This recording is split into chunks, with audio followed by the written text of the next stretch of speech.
ఇక బెంగాల్లో రీపోలింగ్ సందర్భంగా కూడా ఘర్షణలు చెలరేగాయి. 15 పోలింగ్ బూత్లలో రీపోలింగ్ జరుగుతోంది. ఫాల్తా రీపోలింగ్ సందర్భంగా స్థానికులు భారీ ఆందోళన చేపట్టారు. టీఎంసీ నేతలు బెదిరిస్తున్నారని స్థానికులు ఆందోళన చేపట్టారు.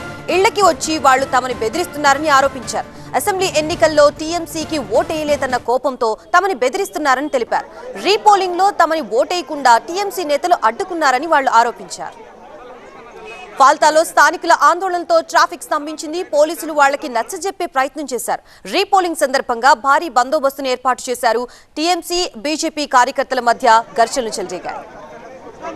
ఫాల్తాలో ముందు జాగ్రత్త చర్యగా సిఆర్పీఎఫ్ బలగాల్ని మోహరించారు. రీపోలింగ్ లో కూడా భారీగా పోలింగ్ శాతం నమోదవుతుంది. మధ్యాహ్నం 3 గంటల వరకు 72.50 పోలింగ్ శాతం నమోదైంది. అయితే బీజేపీ ఆరోపణల్ని టీఎంసీ నేతలు తోసిపుచ్చారు. ఈవీఎంలో అవకతవకలు జరుగుతున్నాయని ఆరోపించారు.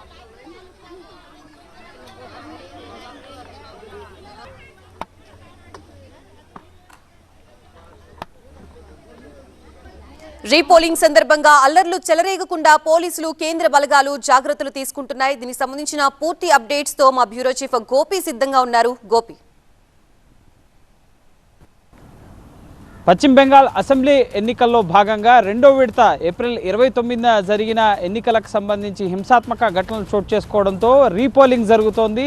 పశ్చిమ మగ్రాహత్ అలాగే డైమండ్ హార్బర్ ఈ రెండు సౌత్ 24 పరిగణాల్లో ఉన్న ఈ జిల్లాల్లోని ఈ రెండు నియోజకవర్గాల్లోని 15 కాన్స్టిట్యున్సీస్లో ఈరోజు మళ్ళీ రీపోలింగ్ని కండక్ట్ చేస్తుంది ఎన్నికల సంఘం. మొదటి విడత ఏప్రిల్ 23న జరిగిన పోలింగ్కి సంబంధించి ఎటువంటి రీపోలింగ్ కూడా జరగలేదు. 93% ఇటు రికార్డు స్థాయి పోలింగ్ నమోదైంది. సో రెండో విడతలో కూడా 92% పోల్ శాతం నమోదైన ఈ దక్షిణ 24 పరిగణాల జిల్లాల్లోని ఈ రెండు నియోజకవర్గాల్లోని 15 పోలింగ్ కేంద్రాల్లో ఇటు మొదట ముఖ్యంగా ఈవీఎం మిషన్లలో బీజేపీ గుర్తుపైన స్టిక్కర్ అంటించారు అన్న వీడియోస్ని అమిత్ మాల్వియా పోస్ట్ చేశారు. సో ఎన్నికలు పారదర్శకంగా జరగడం లేదు అన్న అంశాలకు సంబంధించి ఈసీకి ఫిర్యాదు చేయడంతో ఈరోజు మళ్ళీ ముఖ్యంగా రీపోలింగ్ని ఎక్కడైతే అవకతవకలు జరిగాయి, పోలింగ్ పారదర్శకంగా జరగలేదు అని భావించిన పోలింగ్ కేంద్రాల్లో ఎన్నికల సంఘం మళ్ళీ రీపోలింగ్ నిర్వహిస్తుంది. అయినప్పటికీ ఈరోజు కూడా హింసాత్మక ఘటనలు చోటు చేసుకున్నాయి. ఇటు బీజేపీ టీఎంసీ మధ్య ముఖ్యంగా ఇటు టీఎంసీకే ఓటు వేశామని చెప్తున్నా సరే వారు మాపై దాడి చేస్తున్నారు. బీజేపీ అధికారంలోకి వస్తే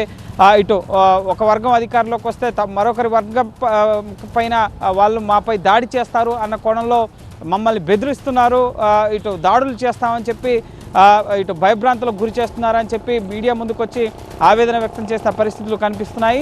సో ఈరోజు కూడా హింసాత్మక ఘటనలు అలాగే పోలింగ్ మళ్ళీ పారదర్శకంగా జరగలేదు అన్న పరిస్థితి ప్రస్తుతం నెలకొంది. సో పోల్ పర్సెంటేజ్ గతంలో నమోదైన పోలింగ్ కేంద్రాల్లో కంటే ఈసారి ఈ రీపోలింగ్ కాన్స్టిట్యున్సీస్లో కేంద్ర బలగాలు ఇటు రాష్ట్ర పోలీస్ బలగాలు వీళ్ళంతా కూడా భద్రత కల్పిస్తున్నా కూడా ప్రజలు బయటకు వచ్చి ఓటు వేయాలంటే కొంత భయపడుతున్న పరిస్థితి. ఒకరికొకరు బీజేపీ టీఎంసీ పరస్పర దాడులు చేసుకుంటున్న పరిస్థితి ఉంది. మళ్ళీ ఈ రీపోలింగ్ సంబంధించి ఏవైతే కాన్స్టిట్యున్సీస్లో ఓటింగ్ జరుగుతుందో సో మళ్ళీ ఉద్రిక్తకర పరిస్థితులు నెలకొనడం మాత్రం ఇటు ఎన్నికల సంఘం అలాగే భద్రతా అధికారులు మరింత కట్టుదిట్టమై సజావుగా ఎన్నికలు నిర్వహించేందుకు, పోలింగ్ నిర్వహించేందుకు అయితే అన్ని ఏర్పాట్లు చేశారు. సో చూడాలి మరి ఏం జరగబోతోంది, ఎన్నికల సంఘం ఎటువంటి నిర్ణయం తీసుకోబోతుంది అనేది. Right, thank you go.